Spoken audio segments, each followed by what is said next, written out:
नाज़रीन, इजराइल के जंगी त्यारे बेरूत के अंदर देखे गए हैं और रूस के जो वजीर खारजा हैं वो तुर्की और ईरान पहुंच रहे हैं, जबकि शाम के अंदर बड़ी तैयारी पकड़ी जा रही है गोलान हाइट्स को वापस लेने के हवाले से।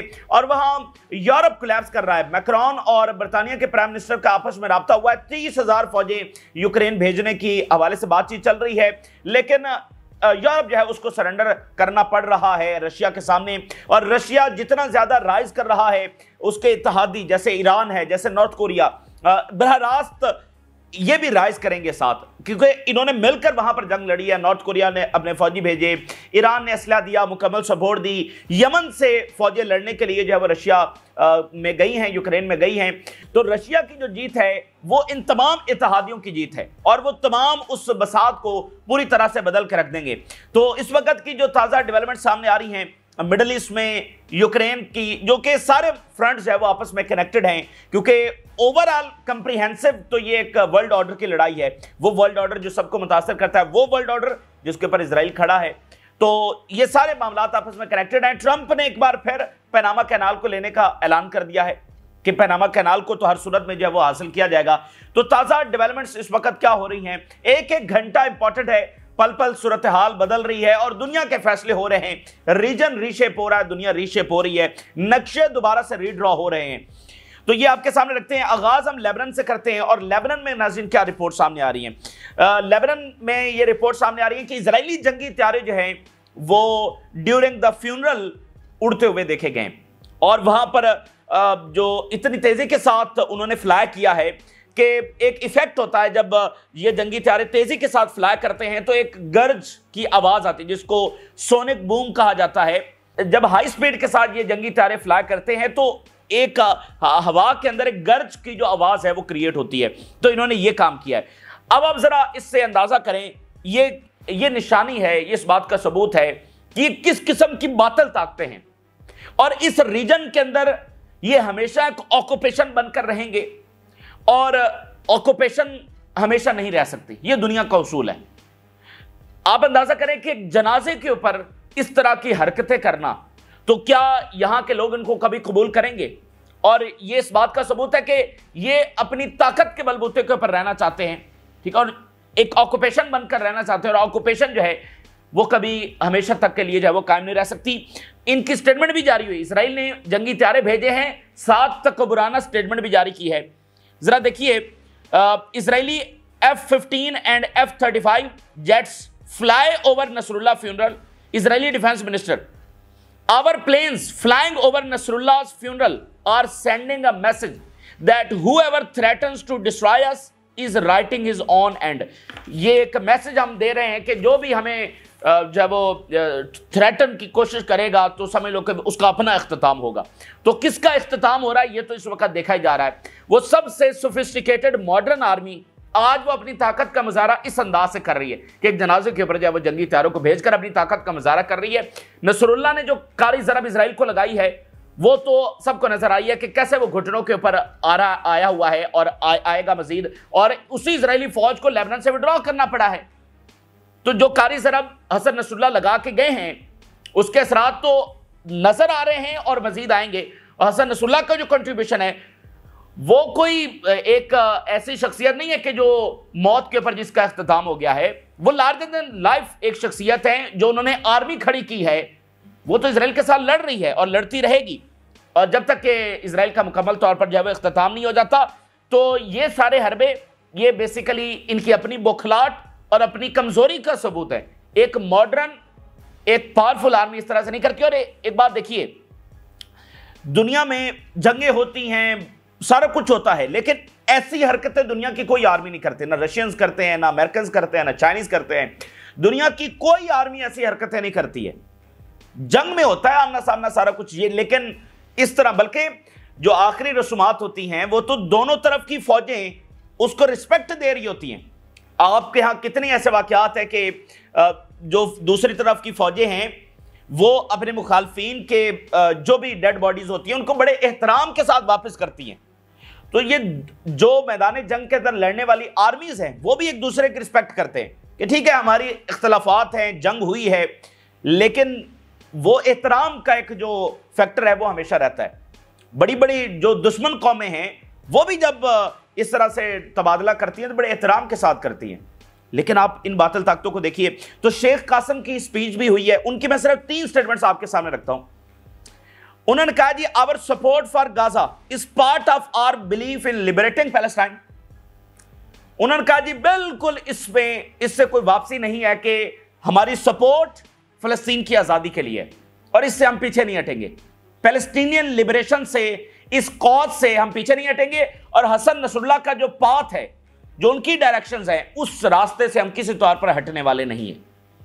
फिर दूसरी स्टेटमेंट देखिए, the resistance is on the ground and it enjoys Paramount man power and equipment, the inevitable victory is coming. साथ उन्होंने जो इंपॉर्टेंट बात की है, अब ये सिर्फ 3 स्टेटमेंट्स मैं आपके सामने रख रहा हूं, वैसे तो पूरी स्पीच है। दूसरी जो इंपॉर्टेंट बात उन्होंने की है कि हमारी मैन पावर उसी तरह से मौजूद है, हजारों हमारे पास फाइटर्स हैं, और इसके साथ जो हमारे वेपन्स हैं, हमारे जो इक्विपमेंट है वो भी सेव हैं, और द इनएविटेबल विक्ट्री जो है वो आ रही है। हिजबुल्लाह अपनी पूरी ताकत के साथ मौजूद है।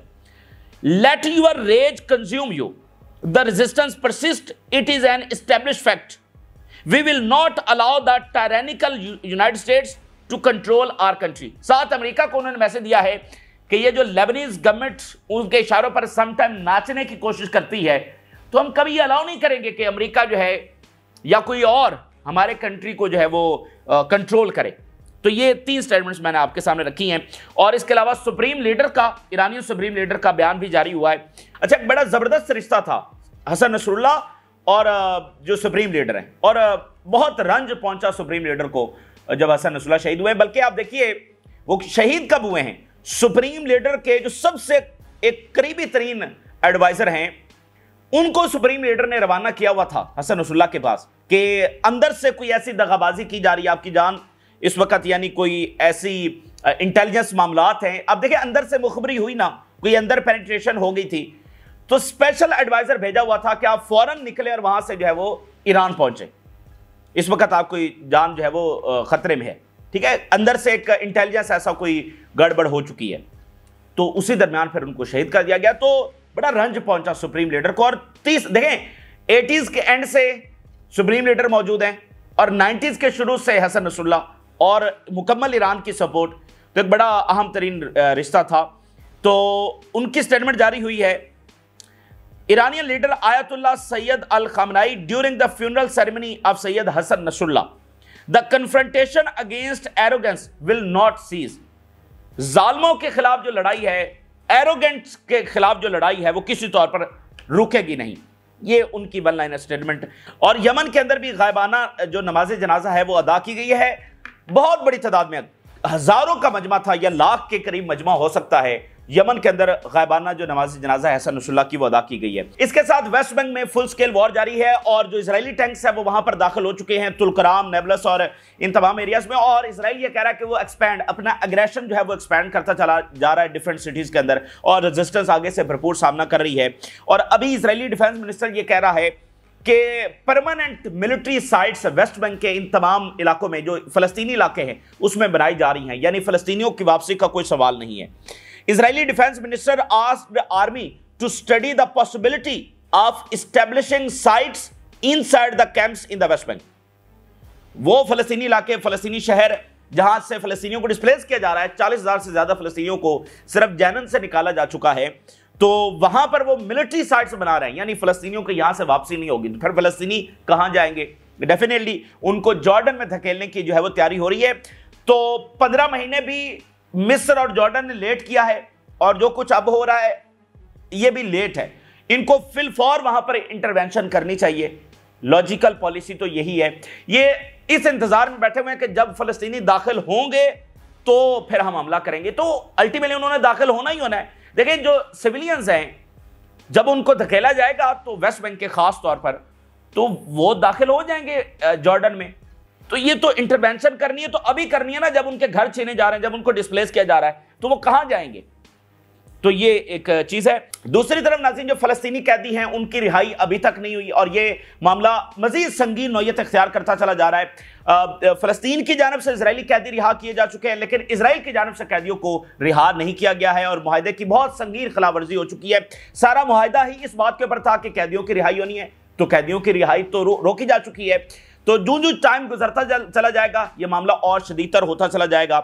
अच्छा, इसके साथ साथ नाज़रीन एक और बड़ी खबर सामने आ रही है और वो ये है कि रशिया के जो फॉरेन मिनिस्टर हैं वो मिडिल ईस्ट के इंतहाई अहम तरीन दौरे पर पहुंच रहे हैं। आपको पता है कि इस वक्त सारे वो इकदाम उठाए जा रहे हैं कि आने वाली जो डेकेड्स हैं दुनिया का निज़ाम उस अंदाज में चलेगा, वो बुनियादें इस वक्त रखी जा रही हैं। तो रशिया के जो फॉरेन मिनिस्टर हैं उनका दौरा भी किसी ऐसी ही नौयत का है, यानी जो मिडिल ईस्ट रीशेप हो रहा है, एक तरफ से इजराइल उसको रीशेप करने की कोशिश कर रहा है, इजराइल और अमेरिका, दूसरी तरफ से ईरान, रशिया और चाइना ये अपने अंदाज में। तो ये उस नौयत का दौरा है। जरा देखिए, सबसे पहले वो पहुंच रहे हैं तुर्की और फिर मंगल के दिन जो है वो ईरान पहुंचेंगे, यानी सोमवार का सारा दिन वो तुर्की में गुजारेंगे और मंगल को वो पहुंचेंगे ईरान। और किस बात की डिस्कशन होगी? Russian foreign minister Lavrov to visit Turkey on Monday, और इसमें वो कह रहे हैं कि जो सीरियन फाइल है वो डिस्कस की जाएगी और उर्दुगान से मीटिंग होगी और उसके बाद फिर ईरान जाएंगे और सदर से और सुप्रीम लीडर से मुलाकात मुतवक्के है। सीरियन फाइल बुनियादी तौर पर डिस्कस होगी, यानी सीरिया में जो मामलात है। अब इसमें इंपॉर्टेंट बात क्या है, एक महीना पहले, ठीक एक महीना पहले जो रशियन फॉरेन मिनिस्टर हैं, यही रशियन फॉरेन मिनिस्टर, इन्होंने प्रेस कॉन्फ्रेंस की थी, काफी गैर मामूली प्रेस कॉन्फ्रेंस थी और उन्होंने दो टोक अंदाज के अंदर यह कहा कि ऐसी कोशिशें की जा रही हैं कि शाम से ईरान, रशिया और चाइना को बेदखल किया जाए। बेदखल से मुराद यह है कि जो भी सीरिया के अंदर सेटअप बनाया जाए उसमें ईरान, रशिया और चाइना, इनका कोई इन्फ्लुएंस ना हो, इनके इंटरेस्ट को मद्देनजर ना रखा जाए, बल्कि एक ऐसा सेटअप लाया जाए जिसमें ये तीनों जो हैं कोई इन्फ्लुएंस ना रखते हो। ये इन्होंने एक महीना पहले प्रेस कॉन्फ्रेंस की थी और आज एक महीने के बाद देखिए कितना कुछ बदल गया है। यूरोप किस तरह से कोलैप्स हो रहा है। यूरोप किस वक्त अपनी पड़ी हुई है कि आगे उनको कौन डिफेंड करेगा, उनके सिक्योरिटी का क्या होगा। इतने hundreds of billions of euros और जो डॉलर्स है वो उन्होंने झोंक दिए यूक्रेन की जंग में, हासिल कुछ भी नहीं हुआ। अब वहां पर पॉलिटिकल और इकोनॉमिक क्राइसिस है और रशिया आप देखिए कि था तो एक ग्रेड पार, लेकिन एक ग्रेड पार एक मजीद फातेह के तौर पर राइज कर रही है। फिर अमेरिका के साथ ताल्लुकात बेहतर होने जा रहे हैं। तो अब बात यह है कि रशिया को अब कौन निकालेगा सीरिया से। भाई यूरोप तो अपना गया, अमेरिका के साथ मामला सेटल हो रहे हैं, तो कौन निकालेगा सीरिया से रशिया को। ठीक है, तो एक महीने के बाद जो सारी बसात है वो उलट गई है। जब बशार अल-असद का फॉल हुआ और उस वक्त क्या सूरत हाल थी कि रशिया बस अब उसको निकाला जा रहा है, यूरोप भी धमकियां लगा रहा है कि इसकी बंदरगाहें खत्म की जाएं, ये किया जाए, वो किया जाए। और एक महीने के बाद दुनिया कहां पर खड़ी है। अमेरिका से दोस्ती, यूरोप का अपना मसला और मिडिल ईस्ट में तो किसने रशिया के खिलाफ जाना है। तो ये दौरा और इसका एक पूरा जो है वो बैकग्राउंड मौजूद है। और शाम से मजीद क्या खबर सामने आ रही है, शाम में गोलान हाइट्स को वापस लेने के हवाले से एक मुसलसल तैयारी है जो इस वक्त की जा रही है। आप यूं समझ लीजिए कि स्लोली एक आर्मी है जो तैयार हो रही है। इजराइल की जो ऑक्यूपेशन है उसको कबूल तो किसी तौर पर नहीं किया गया, ये तो सीरियन अथॉरिटीज हैं जो अब ऐसा ऐसा अपनी पोजीशन तब्दील कर रही हैं। तो एक प्रॉपर आर्मी वहां पर शेप हो रही है। Syrians demand end of Israeli occupation, liberation of Golan Heights. अब ये वहां पर समय लेके तैयारियां हो रही हैं गोलान हाइट्स को वापस लेने के हवाले से। आगे नाज़रीन चलते हैं, तो रशिया की एक जो स्टेटमेंट है वो बड़ी इंपॉर्टेंट आई है, very very interesting and important. जो ये यूरोप की आपस की लड़ाई हो रही है, अमेरिका कह रहा है कि मिनरल्स लेंगे, यानी एक पूरी जो इमारत है जिस तरह से वो कोलैप्स कर रही है, तो इसके ऊपर रशिया ने समय लेकर स्टेटमेंट जारी की है। टाइम हैज प्रूवन, वक्त ने साबित किया है, that the special operation in Ukraine was the only correct and possible solution। यानी वो कह रहे हैं कि जो यूक्रेन की जंग है, यही वक्त ने साबित किया है कि जो रियल और पॉसिबल सॉल्यूशन था वो यही सॉल्यूशन था। अब ये समझ लें कि उनके जख्मों के ऊपर पूरा नमक छिड़कने वाली बात है। अब देखिए 30 साल तक रशिया जो है वो अमेरिका और यूरोप को कन्विंस करता रहा है कि वो किसी कवायद और ज़वाबत के अंदर आ जाए और नेटो को इस तरफ जो है एक्सपैंड ना करे। बार बार रशिया को डिग्रेड किया जाता रहा, बार बार उनके साथ जो मुआहदे हैं वो तोड़े जाते रहे और उनके साथ जब वो एरोगेंस का मुजाहरा किया जाता रहा, 30 साल लगे हैं। 30 साल के बाद प्यूटन जो है, उन्होंने अपने करियर की, अपनी लाइफ का सबसे बड़ा गैम्बल खेला और पूरे कंट्री को ऑन स्टेक लगा दिया और जंग के अंदर कूद गए। अगर ये जंग रशिया हार जाता तो रशिया मजीद कई हिस्सों में तकसीम हो सकता था और प्यूटन, मतलब समझ लें कि जो ज़ेलेंस्की का हाल हो रहा है प्यूटन का भी हो सकता था। ठीक है, तो आप कह लें कि सर्वाइवल था प्यूटन के लिए और रशिया के लिए भी। तो 30 साल के बाद क्या हुआ कि रशिया ऐसी जंग जीता है कि पूरा यूरोप कोलैप्स कर रहा है, यानी 400 साल एक यूरोपियन हुक्मरानी, वो इमारत कैसे गिर रही। तो इसलिए वो कह रहे हैं कि हमारी जंग ने साबित किया है कि यही रियल पॉसिबल सॉल्यूशन था कि हमने इनको इतनी बातें की, इतनी इनके सामने प्रपोजल रखे, तो वक्त ने साबित किया कि ये बातों से मानने वाले नहीं थे, इनको ऐसे ही मनवाया जा सकता था। तो ये उनकी स्टेटमेंट है। साथ अमेरिका और रशिया ने एक और स्टेटमेंट जारी कर दी है। यूरोप दरमियान में पिस रहा है। ओवरऑल तो ये अमेरिका की भी शिकस्त है ना। अमेरिका तो अब अपने आप को ऐसे दरमियान में से निकालने की कोशिश कर रहा है कि वो इसमें था ही नहीं। ओवरऑल तो ये अमेरिका ही की शिकस्त है, क्योंकि जो जंग है वो तो अमेरिका ने छेड़ी थी। जरा देखिए, बड़ी इंटरेस्टिंग स्टेटमेंट आई है। Russia US expert meeting to remove irritants to be held in 2 weeks. ठीक है, अब वो कह रहे हैं कि ये जो हमारे प्यार के दरमियान, हमारी जो मोहब्बत के दरमियान ये जो कुछ एलिमेंट्स हैं जो हमें इरिटेट करने की कोशिश कर रहे हैं, इनको जरा साइड पे रखो ना, और एक और मुलाकात होनी चाहिए। इरिटेंट्स को जरा साइड पे रखो। कौन है जो रशिया और अमेरिका को इरिटेट कर रहा है? यूरोप है ना, क्योंकि जो पिछली मुलाकात हुई सबसे ज्यादा क्रिटिसिज्म कहां से आया? सारी दुनिया ने तो इस मुलाकात को वेलकम किया, तो क्रिटिसिज्म कहां से आया? यूरोप से आया। तो वो कह रहे हैं ये जो इरिटेंट्स है, हमारी मोहब्बत जो है, इसमें जो रुकावट डालने वाले हैं, इनको जरा साइड पे रख के एक और मुलाकात क्यों ना जल्द अज जल्द जो प्लान की जाए, क्योंकि तो ये यूरोप के साथ इस वक्त हो रही है। मैक्रोन और जो यूके के प्राइम मिनिस्टर हैं, उनकी कॉल पर बात हुई है, और चूंकि ट्रंप से मिलना है कुछ देर के बाद मैक्रोन ने, और उसके बाद जो है वो यूके के प्राइम मिनिस्टर ने मिलना है, तो वो आपस में डिस्कस कर रहे हैं कि हम बात क्या करें, क्योंकि जो बातें उन्होंने करनी थी जाकर, वो तो सिचुएशन बदल गई है। उधर से ट्रंप के हवाले से खबर यह है कि वो तो मॉस्को जा रहे हैं, तो अब वो सोच रहे हैं कि क्या बात करें ट्रंप से, क्या कहा जाए उनसे। तो एक तो ये सूरत हाल है। फिर जो इस वक्त सिनेरियो बन रहा है कि यूरोप को एडमिट करनी पड़ेगी डिफीट। यूरोप के पास ये इकोनॉमिक पावर नहीं है कि वो इस जंग को मजीद डिफेंड कर सके। फिर एक और बड़ा ट्रंप एक और जो काम कर रहा है ना, कि यूरोप के अंदर भी तो जंग के खिलाफ रिजेंटमेंट है, तो वो उस रिजेंटमेंट को और उभार रहा है। तो ये जो यूरोपियन लीडर्स हैं, अगर ये बजट अफोर्ड भी कर लें, तो वो जो वोटर्स का गुस्सा है वो अफोर्ड नहीं कर सकते, तो इनकी गवर्नमेंट्स भी गिर सकती हैं। यानी ट्रंप उधर भी वोटर्स को, उनको एड्रेस कर रहा है कि ये तो जंग यूरोप के हक में ही नहीं है। तो कोई भी यूरोपियन लीडर जो है, जो कि ऑलरेडी डिवाइडेड यूरोप है और इकोनॉमिकली भी मसाइल हैं, और फिर वोटर्स का मतलब सोसाइटी यूरोपियन तैयार नहीं है, तो इसीलिए अब उनको सरेंडर ही करना पड़ेगा। अब ये हजम तो नहीं होगा उनसे ये डिफीट, क्योंकि उन्होंने 400 साल एक एरोगेंस में गुजारे हैं, और अब रशिया के हाथों ये डिफीट, तो उनको ये कबूल नहीं होगी, हजम नहीं होगी, लेकिन ये होना पड़ेगी। दूसरी तरफ खबर ये भी है कि 30,000 फौजी जो है वो यूक्रेन में भेजने की बात हो रही है। बरतानिया भेजेगा, फ्रांस भेजेगा और बाकी भेजेंगे। और इसमें यह है कि इन फोर्सेस की जो एयर प्रोटेक्शन है वो अमेरिका देगा, यानी सीज फायर के बाद ये फौजी भेजे जाएंगे। लेकिन ये भी पॉसिबल नहीं है। उसकी वजह यह है कि अमेरिका क्यों प्रोटेक्शन देगा? अमेरिका तो निकल रहा है ना, तो अमेरिका वहां पर जो है वो प्रोटेक्शन क्यों देगा? इसके साथ एक और कंसर्न यूरोप को यह है कि ट्रंप ने कहा है कि जल्द से जल्द यूक्रेन में इलेक्शन करवाए जाएं। अच्छा, अब यूरोप को कंसर्न यह है कि अगर इलेक्शन हो जाते हैं तो वहां पर प्रो रशिया की जो गवर्नमेंट है वो आ जाएगी। इलेक्शंस इन यूक्रेन में open the door to Russian backed candidates and smear campaigns. जो ज़ेलेंस्की को लाया गया था वो प्रो रशियन गवर्नमेंट को हटाकर ही लाया गया था और उनको जेलों में डाला हुआ है। तो जब इलेक्शन होंगे तो जंग में तो शिकस्त हो चुकी है, वेस्टर्न पावर्स को शिकस्त हुई है, तो प्रो रशियन गवर्नमेंट दोबारा आ जाएगी। तो ये भी एक, देखें, रशिया जितना पावरफुल होगा, रशिया जितना राइज करेगा, रशिया जितना फाते होगा, ईरान, नॉर्थ कोरिया, चाइना, मतलब उनके ऊपर भी अच्छे असरात आएंगे। अगर रशिया डिफीटेड हो जाता तो इधर भी असरात तो मुख्तलिफ आना थे। अब देखिए ना, 1 महीने बाद रशियन फॉरेन मिनिस्टर किस तरह से मिडल ईस्ट आ रहे हैं। अगर यही हारे हुए रशिया का फॉरेन मिनिस्टर आ रहा होता तो फिर क्या सूरत हाल होना थी।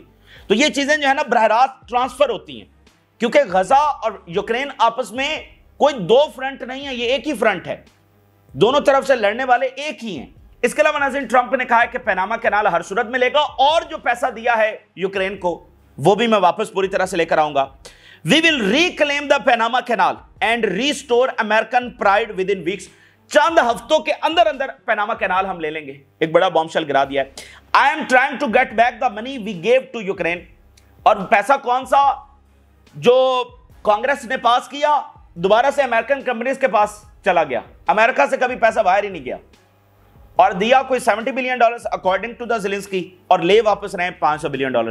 तो ये वाली एक सूरत हाल है। अमेरिका के अंदर भी बहुत ज्यादा बेचैनी है और अमेरिका खुद बहुत बड़े चैलेंजेस से गुजर रहा है। उसके ऊपर अगली वीडियोस में बात करेंगे कि अमेरिका के जो अंदरूनी चैलेंजेस हैं जो आफ्टर सेंचुरीज देखे जा रहे हैं, ये अमेरिका को मजबूर करेंगे आगे चल करके वो इजराइल जैसे किसी मुल्क की मदद मजीद नहीं कर सकता है। अमेरिका के अंदर बहुत बड़े चेंजेस आ रहे हैं। तो ये तमाम तफसीलात आपके साथ शेयर की। अपनी राय जरूर आगा करें। जिन लोगों ने चैनल को सब्सक्राइब नहीं किया उनसे रिक्वेस्ट करेंगे कि चैनल को जरूर सब्सक्राइब कर लें ताकि हर आने वाली वीडियो आप तक पहुंच सके। अल्लाह हाफिज़।